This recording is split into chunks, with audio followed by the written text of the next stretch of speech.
Well, hey there. It is Bulletproof Monday, and I want to acknowledge you for being here. And I have a question for you. Have you ever, or maybe you are now, you're hoping for a miracle, you are praying for a miracle, and that miracle isn't showing up? And maybe it is a miracle of a health situation to turn around. Maybe it is a miracle of a business to grow. Maybe it's a miracle of a relationship to shift or to attract a relationship. And you think you're doing it all, like you're reading the books and you're journaling and you're meditating and you're doing vision boards and it isn't showing up. What is going on, right? Well, my name is Susan Sly, and I'm a trainer and an author and a speaker, and my mission is to help people just like you lead a ridiculously fulfilling life. And so on these Bulletproof Mondays, my goal is to help you become stronger. My goal is to uplift you and to give you the mindset and tactics to help you grow your businesses, your lives, all of it. So with that, I want to get into it today, and I want to acknowledge you for being here. I do this every Monday at 2 p.m. Pacific. I also like to have a little fun. So and my hair, this is hilarious. So I did the wet braid this morning because it was like running. And how many of you are parents? And so I have 5 kids, and my son, AJ, he's just amazing. And he is on the spectrum, and I coach his cross country team. And of course I've got cross country. It's 110 degrees in Phoenix. So I'm literally running from doing this to go coach. And so I'll change my clothes obviously, but it was like, no, there was just no hairdo happening today. So anyway, that it is what it is. I want to, I'm just excited to be here with you. And I would just say, if this provides you with hope and upliftment, share it, comment. I do read all of your comments. So a couple of quick announcements. My event, Sales Nirvana, that is the event where I'm teaching neuro-linguistic programming techniques to help you improve your sales. That event is almost sold out. It is Saturday, September 29th. It's going to be amazing. I am so excited. I have realtors coming. I have tech people coming. I have people in direct sales coming. I have health practitioners coming. And this event is going to be amazing because I'm going to be teaching you how to use these NLP techniques that, are previously sort of secret techniques, or you pay $10,000 to go to an event to learn. I'm going to be teaching you how to use them in your business, but also in your everyday life. So because we're always selling something, you're selling your kids to eat their broccoli, you're selling your friend on why she should do the marathon with you. So it's not just about selling from that vantage point of making a physical sale in business. It's about how you show up in your life and how you sell people to do things with you. So with that, it's salesnirvana.com. Last time I looked, I think there were 20 tickets left. Anyway, check it out. It's $97, and I would love to see you there. So let's get started. So you have been hoping for a miracle, and I know I've been there many times in my life, whether it was being diagnosed with MS or going through a painful breakup, or wanting a situation to turn around with one of my kids, and being in that place where you're praying for that miracle, you're hoping for that miracle, and nothing's happening. Can you relate to that? Has that ever happened to you? And so you're sitting there and you're waiting, and what we often do when we're waiting for our miracle is we tend to do things that only cause us to feel worse. So we scroll social media, and instead of paying attention to something uplifting and motivating, we look at someone else's life, and maybe they're getting the miracle that we want. They're losing the weight. They're in a better relationship. They have flawless skin or whatever. It's all filters anyway. Everything is, looking great in their lives. And we're like, why are they getting the miracle? Do they have more faith than me? Are they reading different books than me? Are they taking different courses than me? What are they doing that I'm not doing? And so we scroll our social media, we start to feel really bad about ourselves. That's one thing we do. Maybe when we're waiting for our miracle, we begin to lose faith. And so we give up on the healthy eating program we were doing, or instead of reading the personal development books, we start to maybe read trashy novels. Instead of watching something uplifting, we start to watch something violent or play video games or do something. And then all these things do is serve to delay that miracle. Okay, are you guys with me and you understand? So if you can relate to that, say yes right now in the chat, because that's what people do. And unfortunately, when people are in that place, they're delaying that blessing and that abundance that's coming to them. So I want to talk about that today. I want to talk about 5 things you can do when you're waiting for a miracle. And I also want to bring in and share something that when you're waiting for your miracle and it's not happening, that one of the worst things you can do is look to the past. And I'm going to share with you some signs that maybe looking to the past can be healthy for you. So if you're excited, hopefully you're excited, and let's get started. So the first thing is that, this is a funny personal development saying, but there's a message in the mess, right? So this is point number 1. So when you're waiting for your miracle and things are feeling messy, there's a message there for you. And it's being able to step back, step away from social media, step away from communication, step away from the grind that's going on in your life, and say, if I could be learning something about myself right now, what is it for me? And I know at times when I've been praying over something and waiting for something, that there was always something for me to learn. Maybe I felt a little stuck in business or life or relationship, and the first thing to do is not to look at how the situation needs to change. It's about how we need to change. And it's that introspection. And I'll share with you that even in my own life, years ago in 2000, when I was diagnosed with multiple sclerosis, 16 weeks after that, I ended up losing my business, and I owned a health club, and I lost everything. And I was so humbled, and I got down on my knees and I said, God, if you will show me the way, I will do the work. And I believed in my heart that there was something more for me than being a homeless single mom who was bankrupt, right? And it felt like not a lot was happening over the next few years. I did make some strides. I met the person who's now my husband. I started a business that, it was a network marketing business. That company closed. And all the while, the message in the mess for me was work on yourself. And during that 3-year period, I read hundreds of books and audios. I listened to audios, everything. Robert Kiyosaki, Rich Dad Poor Dad, The Richest Man in Babylon. I went to events that, Jim Rohn was speaking at. I did all sorts of things to grow myself as a person. I studied muscle testing with Dr. David Hawkins. Like, if there was a book, if there was a seminar, something, I could get in front of. We didn't have YouTube back then, imagine. I became voracious about it because I knew that during this period of time, I had to work on me. And so 3 years after that diagnosis, I started a business that would eventually help me become a millionaire and help a lot of people and serve a lot of people. So the mess that was my life, the message was, Susan, work on yourself. And I know for some of you that you're waiting for your miracle and things feel really messy. That's the time you have to dig in and do the work on yourself. The work. The work never ends. I was with Lisa DeMeo and Kathy Savage and Angela Maresca doing an event in New Jersey 2 weekends ago. And the work was deep. And that was one of the themes. It's like when you're in a plateau, that work it's painful. And that's why a lot of people don't want to do it. They just want to Netflix and chill. And we've come to the point where we're kind of like numbing our emotions because we don't want to look in the mirror. But I'll tell you that that's where the miracle is going to happen. That's where it begins. It's where it starts with you living into the woman or the man that you were destined to be. And that's where that work is.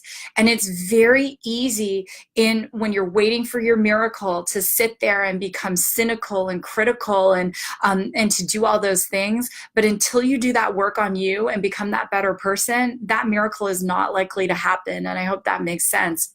Number 2 is to ask yourself, what's different now? What's different now? So maybe you're waiting for a miracle, and maybe you had some past success, and maybe you had lost weight before and you're trying all the same things to lose weight and it's not working. Or maybe you made money before and then you lost money and you're trying all the same things to make money. Or maybe you were dating before and you met someone and it was great for a while and now that relationship's over and you're trying all the same things. So sometimes it's not necessarily that the actions are wrong, it's that the landscape has changed. And so you're waiting for your miracle and you feel like you're working and you're doing the do, but things have changed. And that's why you're not getting what it is that you wanted. And, you know, you think about Roger Bannister breaking the 4-minute mile. Roger Bannister, you know, that first person to be able to do that, and all these people tried and they said, no, you can't do it, you can't do it, you can't do it. Well, lots of things were changing while he was working to break that 4-minute mile. So the landscape had changed slightly in the running community. So he was able to get better shoes. He was able to, and the guy's name escapes me, but he had this guy who essentially was his rabbit and would go into those races where he was trying to break that 4-minute mile and push him and he could draft off of him. So we all know Roger Bannister's name, but he had to physically change the environment and change his tools and his resources. So some of the fundamentals stayed the same. He was still running, he was still pushing himself, but he realized that in order to break that 4-minute mile, that miracle for him, that something had changed and that landscape changed in order to make him be able to do it. Sir Edmund Hillary, the first time he tried to ascend Mount Everest, he didn't do it. And, you know, he was praying for that miracle to be able to do that. However, the first time he went, he was ill prepared. So what had changed the second time and allowed the miracle, he had different gear, he had different people, and he had a different mindset. So some of you, this miracle you're waiting for and you're doing all the things that worked the last time you achieved something similar, it's not working now because the landscape has changed. So the question I have for you is, has the landscape changed? And if the landscape has changed, then how can you use it to your advantage, right? Something to really think about. The third thing, I always have notes for these Mondays, is there's something different you need to do. So let's say the landscape is kind of the same as it was. Is there something different you need to do? And I think about, often for years, I was a personal trainer and nutritionist, and I think about people reaching plateaus. And one of the first things that we always said when someone reached a plateau was, let's change up your exercise routine, let's change up your nutrition routine. And so sometimes what would happen with people nutritionally is they'd be going along eating the same amount of calories every single day, and their metabolism would end up slowing down. And what we had to do was cycle their calories. So they'd have a low calorie day, a medium calorie day, a higher calorie day, a low calorie day, and we would cycle through it. Same thing with the workouts. Just doing cardio every day and you're you know, maybe running every day, you're not getting to where you want to be, you know, adding in the weight training, adding in the high intensity interval training, changing the time of day you work out, all of those things can help you get your miracle faster. And sometimes we do have to change what we're doing. So it's one thing to be sitting there praying for more business. It's another thing to be saying, you know what, I'm going, you know, what do I need to be doing? Do I need to be making more sales calls, more follow-up calls, going out and connecting with people? What are those actions that I can take to draw this miracle to me? You know, it's so funny because when the movie The Secret came out, I know several of the people who are in The Secret. My first book I ever wrote was endorsed by Jack Canfield and Dr. John Gray, who are both in The Secret.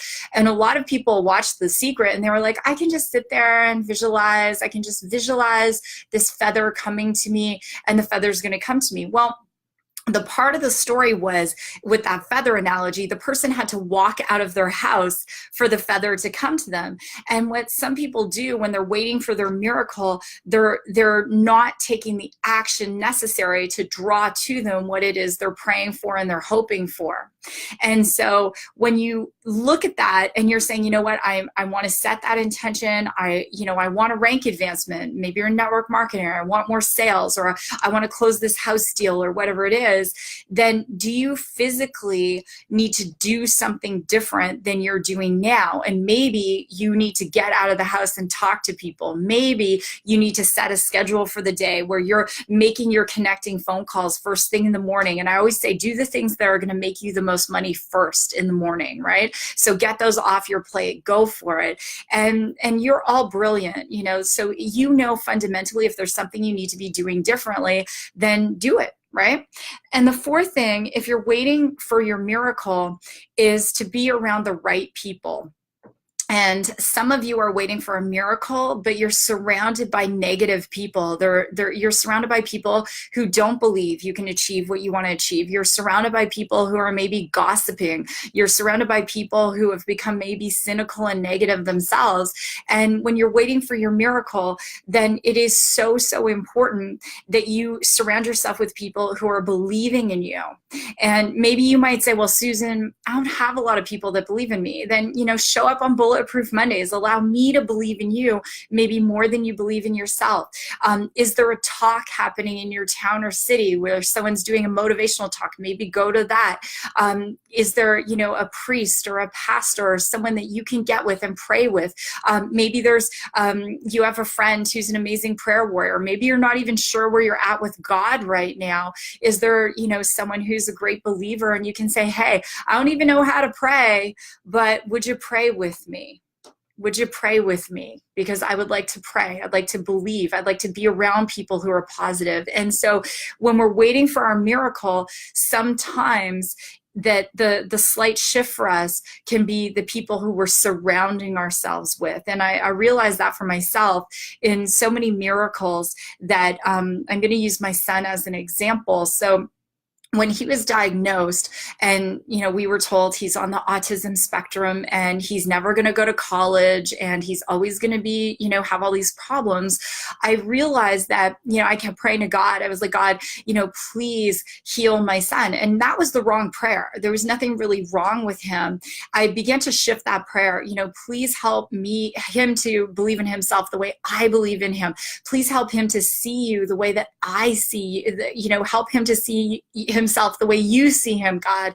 And what began to happen with him is slowly and surely that we began to surround ourselves with people who believed in AJ and believed in his capabilities. And now he goes to a special school where he will go to college, where he's the fastest runner on his cross country team, where he's excited about his future and the things he wants to accomplish.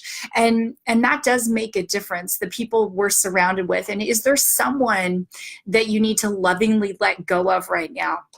Maybe it's that person who calls you up and talks smack. Maybe it's that person who's very negative. Whoever it is, do they need to go in order for you to get the miracle, right, that you want in your life?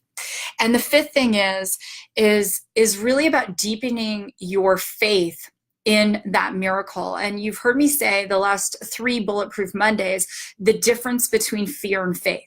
So fear and faith are both uncertain futures. In fear, we don't know what the future is. In faith, we don't know what the future is. But in fear, we see ourselves as defeated in the future, where in faith, we see ourselves victorious. And when we're looking at the future, we're often doing it through the lens of the past. And I do want to finish up with this today. And so this was actually one of the most brilliant teachings I've heard recently. And so the church I go to, it's amazing. It's positive. It's like completely on point. And, it doesn't matter to me, if you're Jewish or you're Buddhist or Christian, whatever you are. I just love that you show up and you want to learn and you want to grow. And so I want to share with you, to finish this, something I heard yesterday about five signs that your past is a problem for you. And then I'm going to add that this could be what is putting the brakes on your miracle. So the first one is that you won't forgive yourself or others. So you're sitting in this place, you're waiting for your miracle, you're looking at the future in fear. Well, one thing could be that you're looking at the future in fear, not in faith, because you won't forgive yourself or others. So could you right now just, close your eyes and say, I forgive myself and I forgive you, whoever you is, or them, or they, or whatever, because even good people have moments and, say things they don't mean, and, they're tired, exhausted, or whatever. And, I've found for myself that especially in the last, oh gosh, 6 months, I've had to deepen my ability to forgive and go, you know what, that is what that person's saying, but it doesn't mean it's who they are. And that's been something for me to really grow in. I was a very forgiving person, but I've had to take it to a whole new level of forgiveness. And, because I know that my past, I can choose to allow my past to refine me, which is I do, or define me, which I don't. And so you're not going to get your miracle if you're not willing to forgive yourself or others from the past. And number two, is that you don't see opportunities, you only see obstacles. So you can't be sitting there praying for your miracle, like, oh my gosh, I want this, I want new people to come in my business, I want to, all of these things, if you're only looking at all the bad things and not seeing the opportunities. And I know for myself, when I'm tired, or life is happening or whatever, sometimes I don't see as many opportunities. And for me, it's stepping back and going, what are the opportunities right now in this situation? How can I grow? How can I, become more prosperous? How can I help more people? How can I add more value to people? Because if all you're seeing is obstacles, the miracle is never going to come. Number three, bitterness becomes part of your personality. So you're not going to get your miracle. You're looking at the lens of the past if you're holding on to some bitterness. And bitterness is really like a cancer for the soul. So how can you let go of that bitterness? And you may say, well, Susan, it's not that easy, but what if it is? What if it is that easy? Number four, you become vengeful. And so you're holding on to the past. You're not going to get your miracle looking into the future with faith because you're doing stuff like gossiping, like calling people up. You should never be saying someone else's name unless it's positive. Really, catch yourself. We all have moments, but seriously, you become vengeful.